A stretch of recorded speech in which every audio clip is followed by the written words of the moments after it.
아멘. 감사합니다. 오늘은 모든 예배 순서자들이 현장에서 함께할 수 있어서 또 특별하네요. 감사합니다. 우리 다시 한번 박수로 격려하겠습니다. 벌써 복음과 삶 16주 시리즈가 오늘 마지막입니다. 저는 16주가 이렇게 짧은지 이번에 처음 알았습니다.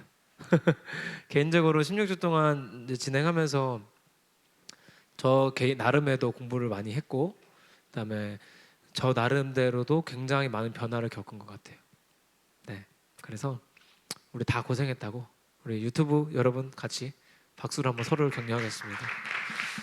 네. 카메라 조금만 위로 잡아주세요. 자, 이마 위로 3cm, 네. 야야, 3cm 남겨주세요. 자, 아니야, 위로, 야, 위로. 그렇지, 오케이. 자, 이래야 비율이 좋아 보여요. 감사합니다. 에이. 이게 중요해요, 여러분. 중요합니다. 다른 데서 많이 보니까 조심해야 돼요. 우리 이 복음과 삶 시리즈를 제가 다루면서 제 개인적으로 가장 큰 변화라고 한다면, 찬양을 부를 때 가사에 나오는 단어들이 좀 다르게 느껴지고 그런 거 없으십니까 혹시? 없군요. 있어요? 있는 사람들이 있군요. 그러니까 그동안 뭐랄까 그냥 되게 추상적으로 알고 있던 거를 조금 개념화한 작업들을 16주 동안 해왔는데, 그거에서 다룬 내용들이 가사에 나왔을 때 조금 다른 느낌으로 저는 받아들여지는 걸 분명히 체험했습니다, 개인적으로는. 그래서 오늘도 좀 도움이 되기를 간절히 바랍니다.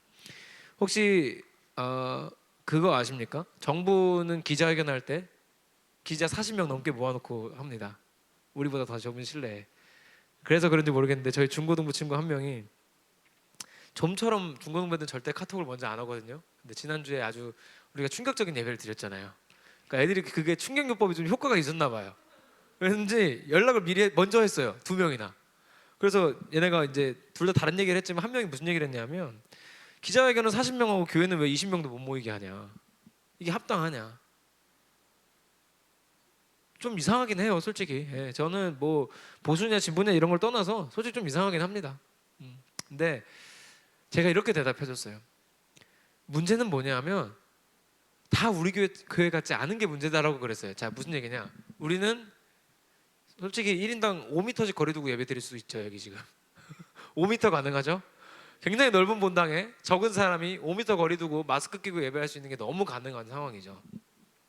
그런데 문제는 실제로 여러분 상상을 못 하시겠지만, 실제로 교회 들어오면 마스크 쓰지 말라는 교회도 있고, 우리는 안 걸린다는 교회도 있고,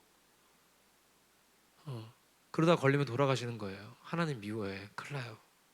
근데 문제는 뭐냐면, 그런 교회는 그런 교회고 우리 교회는 우리 교회죠. 맞죠? 그런데 그건 우리 입장이고, 안 믿는 사람들이랑 정치인들 입장에서 다 똑같은 교회인 거예요. 이게 왜 그렇게 무서운 거냐? 우리가 사도신경을 매주 고백하죠. 그리고 맨 마지막에 거룩한 교회를 믿는다 고백해요. 그 거룩한 교회가 영어로 캐톨릭 철치거든요. 공교회라는 뜻이에요. 우리는 하나의 교회입니다. 무슨 얘기냐면 옆 교회에서 잘못하면 우리 교회도 같이 잘못한 거예요. 그게 무서운 거예요. 우리가 고백하는 이 공교회라는 게 무서운 거예요. 자, 그러면 도대체 그분들은 왜 교회 오면 마스크도 끼지 말라 그러고, 막 주로 그거예요. 죽는 게 무섭습니까, 여러분? 죽는 거 아무것도 아닙니다 하면서 막 아무것도 아닙니다 이렇게 하는 경우가 많거든요. 왜 그런 사람들이 생겨날까요? 이거랑 같아요. 영화 밀양, 아마 정의원 주세와 박찬혁 이렇게 봤을 것 같아. 그 이후로는 밀양 몰라, 그죠? 제가 오늘 유튜브 중계만 아니면은 아예 그 짤을 좀 보여드릴까 했는데, 이게 영화가 나가면은 방송이 중간에 잘릴 수도 있을 것 같아서 제가 말로 설명하겠습니다. 그 밀양이라는 영화가 있어요. 전도연 주연입니다. 무려 전도연 주연의, 굉장히 좋아하고 있어요 지금. 몇 명이 굉장히 좋아하고 있어요. 전도연 주연의 영화인데, 주요 내용이 뭐냐면 전도연이 이제 자녀가 있었어요. 근데 애가 살인을 당합니다.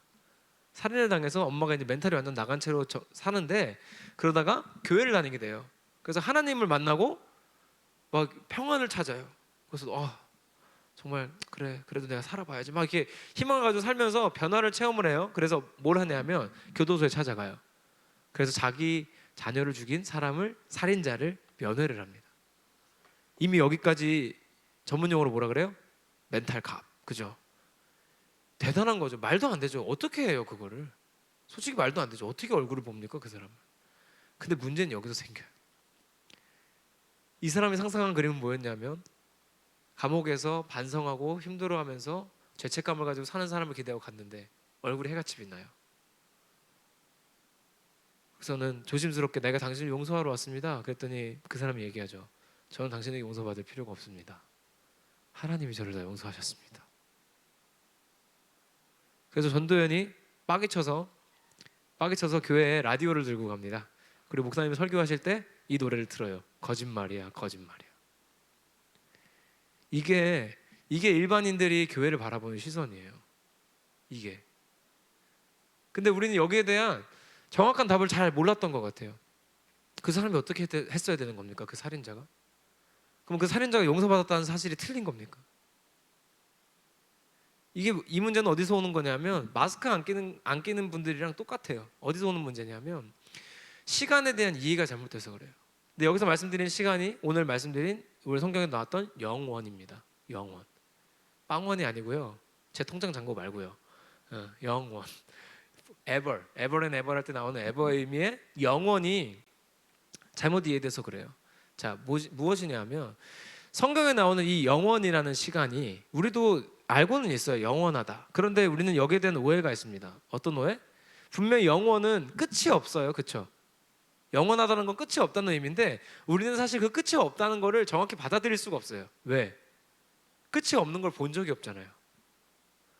들어본 적도, 그러니까 우리가 직접 체험하고 본 것 중에 끝이 없는 건 없어요. 그리고 완전히 이야기가 어려운 거예요. 마치 개구리가 우물 안에서 우물 밖에 하늘만 보고 있는 것과 같은 거예요. 끝이 없다고 생각은 해봤는데 끝이 없는 게 뭔지에 대해서 정확하게 알 수가 없어요. 왜? 실제로 느껴볼 수도 없고 알 수도 없으니까. 끝이 없다는 게 도대체 어떤 의미인가? 잘 모르는 거예요. 그래서 우리는 이렇게 생각해요. 지구가 멸망하는 날 끝이 올 거다. 하나님이 오실 거다. 모르는 거예요. 그렇지 않아요? 우주 안에 어떤 다른 일이 있는지 우리는 다 알 수가 없어요. 근데 하나님은 이 지구에 종속되신 분이 아닌데, 그죠? 온 천지 만물의 주인이시기 때문에 그러니까 이 영원이라는 것이 끝이 어딘지 우리 인간은 전혀 알 수가 없습니다. 그리고 또 하나 있어요. 시작도 알 수가 없어요. 도대체 몇 년도에 어떻게 시작됐는지 인간의 머릿속에서 상상하거나 알 수 있는 길이 정확히는 절대로 없죠. 이게 무슨 이야기입니까? 우리는 하나님이 우리한테 주신 이 영원이라는 것을 완벽하게 이해할 수는 없다는 거예요. 완벽하게 이해할 수는 없어요. 오직 하나님 한 분만 그 영원에 대해서는 정확히 알고 계시고 우리한테 알려주실 수 있고 하나님만 원래는 그곳에 계신 거예요. 하나님은 우리가 만든 24시간 4계절 1년 안에 계신 것이 아니라 영원이라는 시간 가운데 계십니다. 할렐루야. 이게 상당히 일단 중요해요. 첫 번째로 하나님의 영역이에요. 영원이라는 시간은 하나님의 영역이에요. 우리는 원래는 접할 수도 없고 범접할 수도 없는 시간이었는데 하나님의 시간이에요. 근데 이거에 대한 이해가 뭐가 문제냐? 이거예요. 이 영혼에 대해서 우리는 정확히 알 수 없다 보니까 이렇게 오해들을 하는 거예요. 영생을 얻었다는 고백을 할 때 너가 예수 믿고 하나님 자녀 되었으니 이제 영생의 축복을 누릴 거야 라고 했을 때 우리는 지금까지 대부분 그리스도인들이 다 그렇게 믿었어요. 아, 죽은 다음에 난 영원히 사는구나. 죽은 다음에 영원히 사는구나. 근데 그것이 심해지고 그쪽으로 자꾸 쏠리면 어떻게 되는지 알아요? 이 땅에서의 삶이 의미 없어지는 거예요. 그래서 자꾸 이 땅에서 삶은 빨리 죽음을 맞이하는 게 할렐루야 아멘인 걸로 가는 거예요. 실제로 그렇지 않아요? 이 땅의 삶이 나중에 영원한 천국으로 그냥 가는 여정일 뿐이라면 빨리 죽고 여정을 마치는 게 낫죠. 근데 왜 그렇게 다들 오래 살려고 하냐고요. 할머니들은 괜찮다고 하시면서 왜 그렇게 비타민을 챙겨 드시는지. 그렇지 않습니까? 앞뒤가 안 맞는 거예요. 그러니까 그거에 대해서 오는 괴리가 어디서 나타나면 사회 현상이나 삶에서 잘못된 걸로 드러나는 거예요. 예를 들어서 너 죽는 게 두려워? 야, 교회 왔는데 마스크를 왜 껴? 이렇게 된다거나 아니면 그 살인자처럼 난 영원한 삶을 약속받았어, 용서받았어, 난 그러니까 괜찮아, 너 용서 안 해도 상관없어. 그 사람이 그리스도인이라면 어떻게 했어야 되는 겁니까? 제대로 하나님을 만났다면 전도연한테 사과했어야죠. 똑바로. 하나님께 용서받았으니까 사람한테 사과해야죠. 상식이죠. 그리스도인이라면 당연히 그래야 되는 거 아닙니까? 근데 거기까지 못 가는 거예요. 왜? 난 영원을 약속받았고 용서받았어. 끝. 삶이랑 아무런 연관이 없는 거예요. 근데 무서운 게 뭐예요? 여러분? 오늘 말씀드리고 싶은 게 그거예요. 성경은 이 영원이라는 걸 설명할 때 죽은 다음이라고 하지 않아요. 하나님을 영원부터 영원까지 계신 분이라고 성경은 늘 말하거든요. 영원부터 영원까지. 알파와 오메가, 시작과 끝이라 그랬어요. 영원부터 영원. 자, 그럼 하나님 지금 계셔요, 안 계셔요? 계시죠. 지금 우리가 살고 있는 시간도 영원이에요. 우리가 살고 있는 시간도 영혼의 일부라고요. 자, 영생을 허락받았다는 건 뭐예요?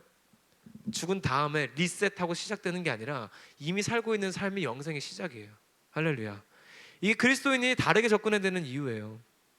그러니까 나는 죽은 다음에는 리셋될 거니까 이 땅에서 살면 의미 없어. 그러니까 막 갔다 하고 도덕적으로 다 무너져 있고 버거킹 드라이브 스루에다 차 주차해놓고 어디 갔다 오고 십자가 걸어놓고 앞뒤가 안 맞는 거예요. 그리스도님은 그럴 수가 없어요. 왜? 이미 영생이 시작됐기 때문에. 그러니까 우리는 영생을 저기 가서 누리는 게 아니라 여기서도 누리고 저기 가서도 누리는 거예요. 진짜 무서운 얘기 드릴까요? 그 어디에도 이 땅에서 삶이 이어지지 않는다는 건 없어요. 증거가 없어요.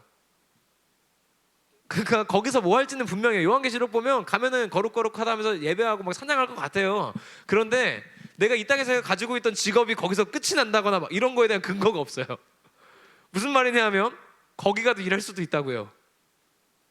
이거에 대해서 아니라고 할 수 있는 근거도 없어요. 맞다고 할 수도 없는데 아니라고 할 근거도 없어요. 그러니까 뭐냐 하면 이 땅에서의 삶의 연장선이 거기일 수도 있다는 거예요. 그 내가 이 땅에서 개판 치다가 버거킹 드라이브 스루에다 차 대고서는 천국 갔어. 갔더니 하나님이 거기서 차를 안 빼줘. 넌 거기 있어. 아니라는 근거가 없다니까요. 그 누구도 성경에 나온 거 가지고 그렇지 않을 거라고 얘기할 수 있는 사람이 아무도 없어요. 말씀 한번 띄워주실래요? 오늘 거 17절 보면요, 이거 읽어볼게요. 시작. 자, 유튜브도 같이. 자, 유튜브. 자, 이세야 뭐해? 같이 읽어야지. 시작. 우리가 잠시 받는 환난에 경한 것이 지극히 크고 영원한 영광에 중한 것을 우리에게 이루게 함이니. 보세요. 아니 17절 보세요. 중요한 게 있어요. 자, 잠시 받는 환난은 경해요. 가볍고요. 영원한 영광에 중한 것, 중요하대요. 그죠? 영원한 것은 중요한 게 맞아요. 이 땅의 것은 경한 것이 맞아요. 그렇죠? 근데 문제는 뭐예요? 환난에 경한 것이 영원하게 중한 것을 우리에게 이루게 한대요. 이 땅의 삶이 의미 없다는 거예요? 아니에요. 이 땅에서의 삶이 결국 영원한 것을 이루게 한다는 거예요. 할렐루야. 이게 성경이 말하는 영혼의 핵심입니다. 다음 절 읽어볼게요. 시작. 우리가 주목하는 것은 보이는 것이 아니요 보이지 않는 것이니 보이는 것은 잠깐이요 보이지 않는 것은 영원함이라. 이제는 우리가 여기서 중요하게 해야 되는 건 그거예요. 영혼에 대해서 올바로 이해하고 알고 있다면 우리는 이 땅에서 삶 가운데 밸런스가 맞아져야 돼요. 자막 없어주세요. 어떤 밸런스? 삶과 영적인 것의 밸런스가 맞아가야 되는 거예요. 왜? 이 삶이라는 짧은 시간에 우리는 이것에 너무 주목하지는 않아요. 그런데 이것이 결국 영혼의 중요한 것을 이루어 간다는 거예요. 이 땅에서 받고 있는 지금 이 코로나 사태라는 환난이라는 어려움이 우리가 영원한 가운데 있는 중요한 것을 이루는 데 도움이 된다고요. 그러니까 우리가 이 땅에서 살고 있는 삶이 영원한 삶 가운데 일부로서 중요한 역할을 하고 있다는 거예요. 우리는 물론 보이지 않는 하나님의 영적인 세계에 더 집중해야 되는 건 맞습니다만 그렇다고 해서 이 땅에서의 삶이 의미 없진 않다는 거예요. 오히려 강화되죠. 이 땅에서의 삶이 이어지지 않는다는 보장이 없기 때문에 이 땅의 삶을 그냥 살 수 없는 중요한 근거가 되는 것입니다. 그래서 우리는 이 올바른 이해가 필요해요. 하나님을 우리가 알고 있는 24시간 365일 사계절에다 가다 놓고 하나님이 주신 영원이라는 시간이 도대체 우리가 이해할 수 없는 시간인데도 불구하고 너무 우리의 이해로 우리가 알고 있는 것으로 이해해버리고 제한해버렸던 건 아닌지, 그래서 어차피 거기 가면 끝이니까 여기서는 막 해도 되겠지, 혹시 이랬던 건 없는지. 제가 이번에 복음과 삶 시리즈 하면서 변화된 게 하나 있는데요, 제가 환경 파괴의 주범이라는 걸 알았어요. 저는 아메리카노 하루에 2잔씩은 거의 먹거든요. 플라스틱 컵에 테이크아웃해서. 내가 환경 파괴의 주범이었어요. 근데 이게 왜 보이기 시작했냐면 그냥 영원이라는 게 죽어서 거기서 시작된다라고 했을 때는 별로 의미가 없었어요. 왜? 이 지구에서 내가 영원히 살 것도 아닌데. 근데 그게 아니라 하나님이 주신 이 세계가 다 그 하나님의 영원 안에 있다는 걸 깨닫고 나니까 이 시간도 포함인 거잖아요. 하나님이랑 같이 사는 시간은 포함인 거야. 근데 내가 우리 후손들한테 물려줄 건 플라스틱 쓰레기밖에 없는 것 같은 거예요. 그래서 제가 최선을 다하고 있어요. 유리컵에다가 받아먹고 이제는 플라스틱 빨대 안 쓰려고 저 알루미늄 빨대 내일 주문할 거예요. 이름 새겨서. 3,000원이에요. 3,000원. 그리고 또 바뀐 게 있어요. 지금 제가 쓰는 마이크랑 찬양 인도자 마이크 배터리를 충전지로 바꿨어요. 우리 교회. 충전지가 한 10배 비싸거든요.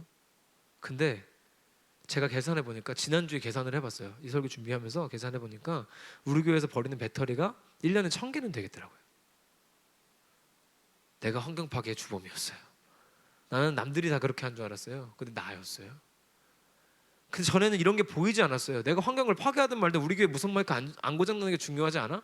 충전지보다는 저 에너자이저가 안전하거든요. 솔직히. 그게 중요한 거 아닌가? 했는데 돌아보니까 아닌 거예요. 아, 내가 이미 하나님과 함께하는 영원이라는 시간 가운데 살고 있다면, 여기서도 하나님 나라 이루어 간다고 그렇게 맨날 말한다면, 이 땅에 하나님이 맡겨주신 이 천지 만물을 다스리라 그랬지 망가뜨리라고는 안 했는데 왜 내가 망가뜨리고 있었을까라는 생각이 드는 거예요. 그러니까 삶의 이런 구체적인 영역들이 변화되는 것은 뭡니까? 우리가 하나님이 우리한테 주신 이 영원이라는 선물을 올바로 이해했을 때. 할렐루야. 하나님은 우리한테 영원이라는 시간을 선물하셨습니다. 그래서 이미 우리는 그 일부를 살고 있는 거예요. 그리고 이 일부가 영원에 중요한 것을 결정하는 데 도움을 준다고 성경 분명하게 말하고 있습니다. 우리는 이 땅에서 삶에 매몰돼서도 안 돼요. 내가 회사 가는 거, 내가 학교 다니는 거, 내가 좋은 성적 받는 거, 돈 많이 버는 거, 좋은 차 타는 거에 매몰되어서도 안 돼요. 근데 반대로 영적인 것에 중독돼서 그것만 중요하고 이 땅에서는 아무것도 필요 없어 하는 것도 아니에요. 이 밸런스가 맞아지게 되어 있습니다. 일과 영적인 것의 밸런스. 그래서 우리 삶과 이 영의 밸런스를 여러분 끊임없이 잡아가야 돼요. 특히 요즘 같은 때는 육체와 육의 건강과 영의 건강에 대해서 우리가 끊임없이 밸런스를 잡아가면서, 아, 난 곧 있으면은 어차피 난 하나님 나라 가면 그냥 살 건데 뭐, 건강 그런 거 필요 없어, 막 살아도 되지. 그렇게 되지 않는다는 거예요. 절대로. 성경은 우리한테 그렇게 가르쳐 준 적이 없고 말씀하신 적이 없어요. 우리는 이미 영원을 살고 있기 때문에 영원을 준비한다는 것은 죽은 다음을 준비하는 게 아니라 이 땅에서 삶을 살아내는 겁니다. 할렐루야. 어떻게? 그리스도인답게 하나님 나라를 살아내는 거죠. 그래서 우리는 하나님 나라를 살아냄으로써 이 땅에서 하나님 나라를 누리고, 죽어서도 하나님 나라를 누리고, 여기서 영혼을 준비하고 가서도 영혼을 누리고. 굉장하지 않습니까? 그래서 우리는 시야가 달라지는 거예요. 예수 안 믿는 사람들이랑 시야가 달라지는 거예요. 저도 몰랐어요. 제가 지금 사역을 10년을 넘게 하면서 배터리가 내 인생에 문제된다고 생각해 본 적이 한 번도 없었다니까요. 이제 보이더라고요. 이제 내가 자연을 지켜야 되는 이유를 이제 알겠다. 재활용품을 줄여야겠다. 쓰레기 그만 버려야겠다. 무서운 거 알려드릴까요? 여러분, 가성비 있죠. 가성비라는 말이 통하는 나라가 생각보다 많이 없어요. 한국이랑 미국이 제일 가성비를 따져요.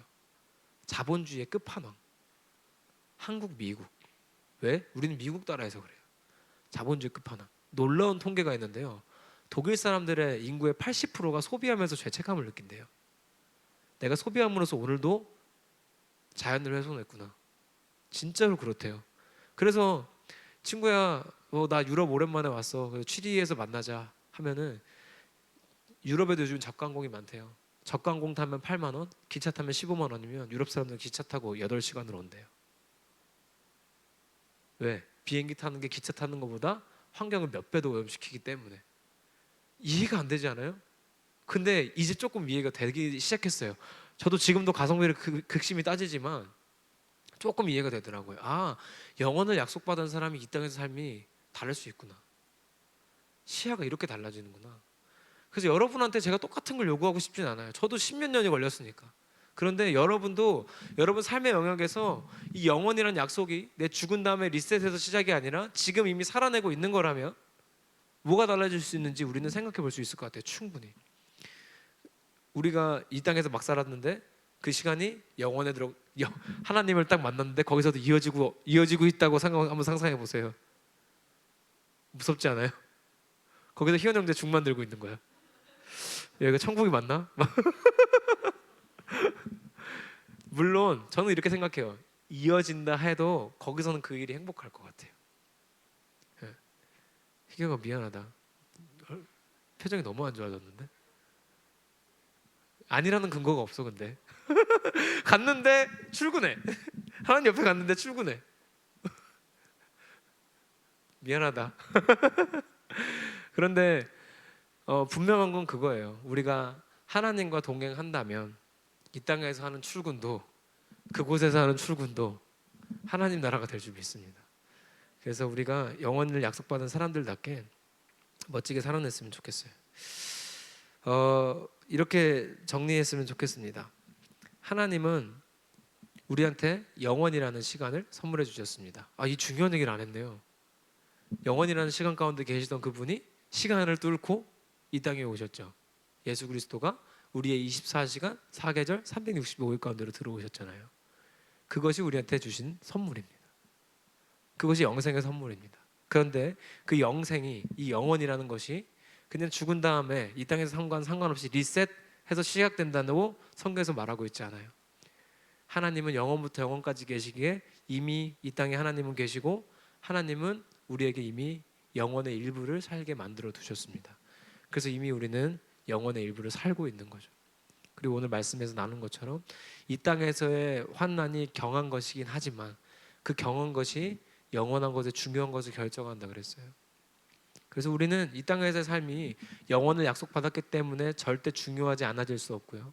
반대로 이 땅에서의 삶만 중요할 수도 없어요. 그래서 이 밸런스를 잡는 거예요.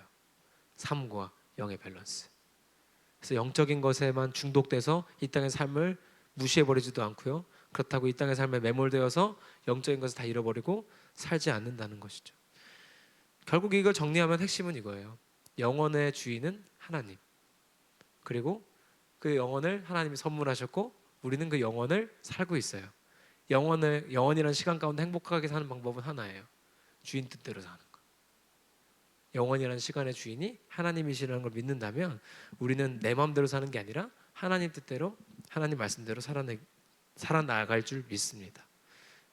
그래서 우리 삶과 영의 밸런스를 잘 잡아서 이번 한 주도 또 멋지게 살아낼 수 있기를 소망합니다. 정리하면요, 복음과 삶이라는 주제를 16주나 다뤘어요. 무려 16주나 다루면서 어떤 일들이 있었는지 저는 다 알 수 없고, 여러분 삶 가운데 어떤 변화가 있는지, 또 여러분 마음 가운데 어떤 변화가 있는지 다 알 수는 없습니다. 그러나 분명한 건 이거 하나는 꼭 기억했으면 좋겠어요. 복음은 삶과 동떨어지지 않는다. 복음과 삶은 언제나 세트고 하나다. 그리고 이렇게 정리해드리고 싶어요. 우리의 16주를. 우리는 그리스도인이라는 이름을 일주일에 하루 사용하는 게 아니라 7일 사용하는 거예요. 매일. 오늘 주일에 교회 올 때만 사용하는 것이 아니라 일주일씩 사용하는 거예요. 언제까지? 영원히. 이게 무서운 거예요. 시작도 없었지만 끝도 없어요. 무섭죠? 내일만이 아니고 내일 모레만이 아니라 영원히. 하나님이 허락하신 이 영원이라는 시간 가운데 그리스도인이라는 이름의 책임감과 무게감을 가지고 평생 살아낼 수 있기를 소망합니다. 우리 그렇게 한번 잘 해봅시다. 저부터 좀 해보겠습니다. 기도합시다. 이 시간에는 같이 기도했으면 좋겠습니다. 우리가 몸은 떨어져 있을지라도 같이 기도했으면 좋겠습니다. 이렇게 기도합시다. 하나님, 우리에게 영혼을 선물해 주셨는데 이 영혼이 그냥 너무 멀리 있다고만 생각하지 않았는지, 그냥 나중에 하나님 만나면 그때 잘하면 되겠지 생각했던 건 아닌지, 이미 우리에게 영혼을 선물하신 그 하나님께 감사드리며 우리가 이 영혼의 일부를 살아가는 하나님의 자녀들로서 영적인 것과 우리 삶의 밸런스를 맞추고 그리스도인답게 일주일씩 살아내는 그 시간들 영원히 쌓아가는 하나님 자녀들에게 인도하시옵소서. 함께 기도합시다.